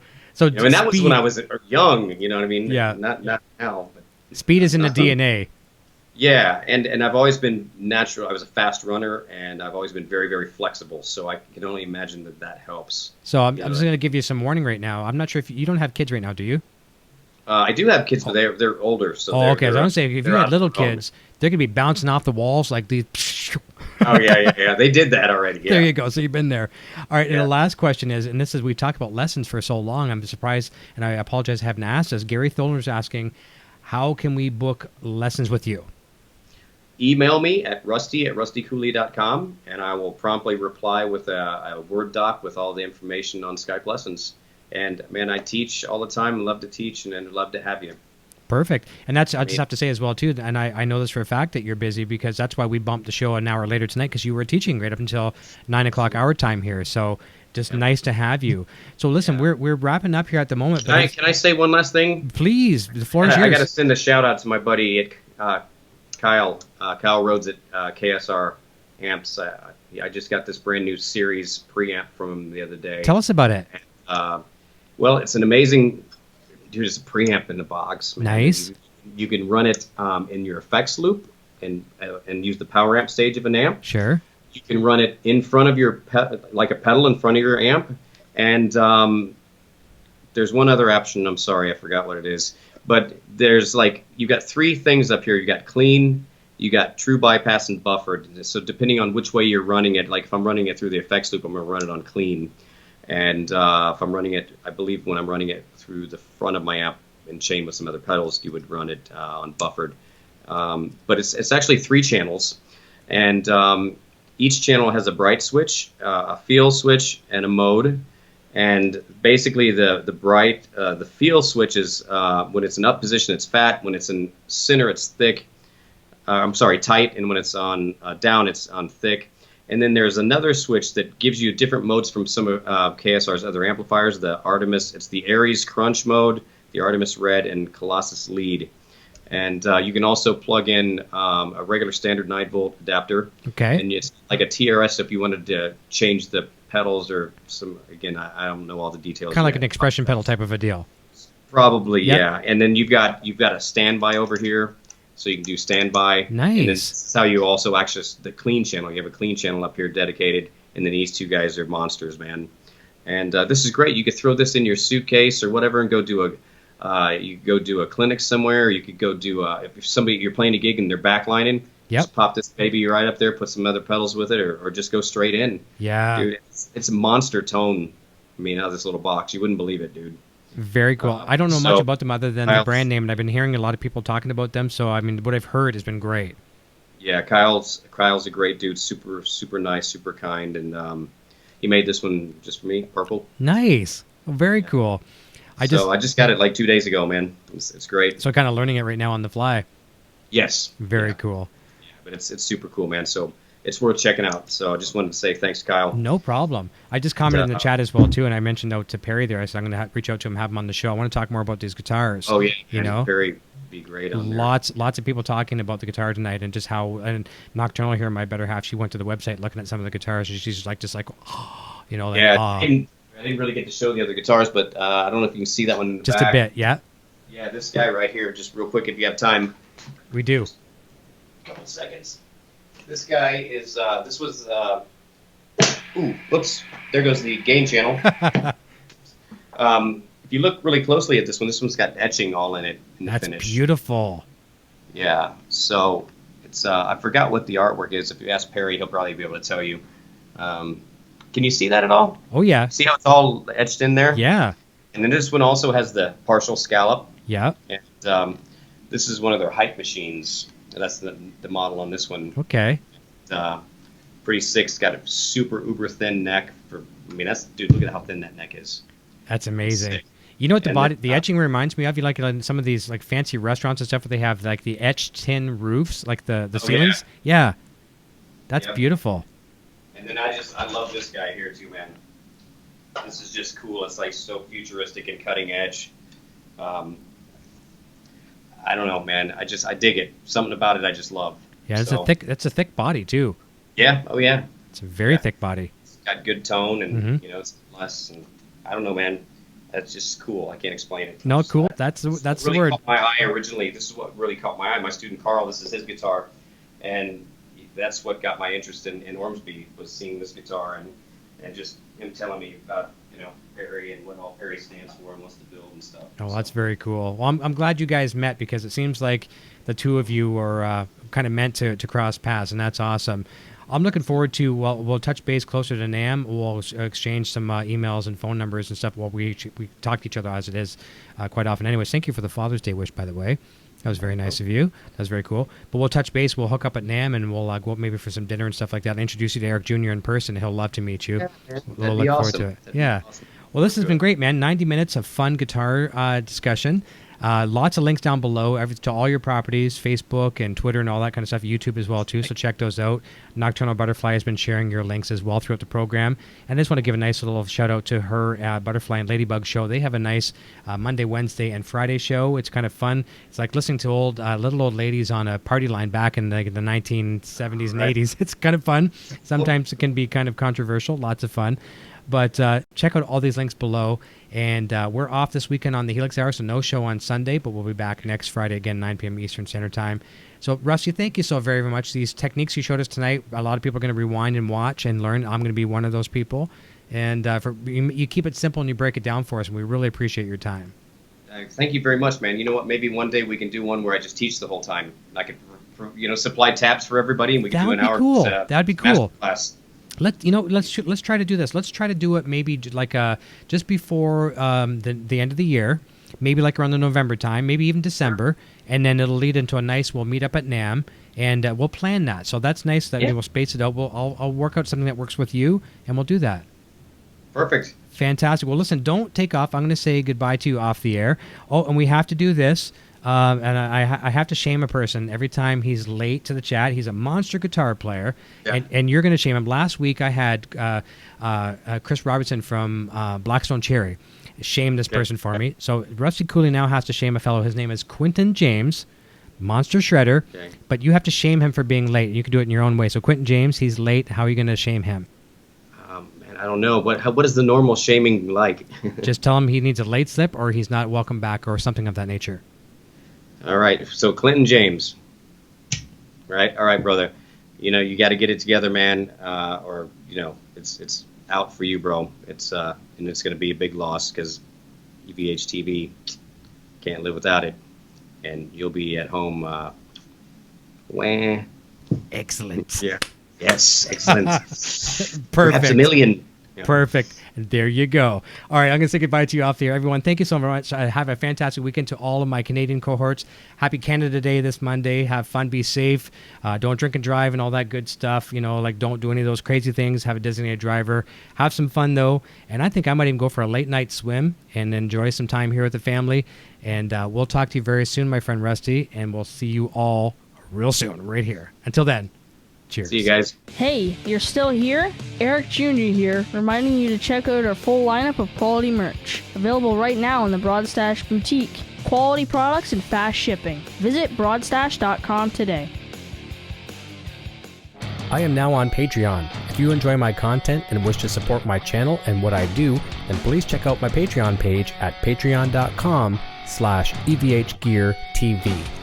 Your support assures the continued growth of this channel and a fun community in which to share our love for Van Halen, music gear, and much more. My name is Eric and I'm playing Wolfgang guitar. Video production services provided by Design 39 Media. Visit design39media.com for all your website, photography, and video production needs. Microphones for EVH and Gear TV are provided by Rode Microphones, and official Van Halen merchandise is provided by VanHalenStore.com.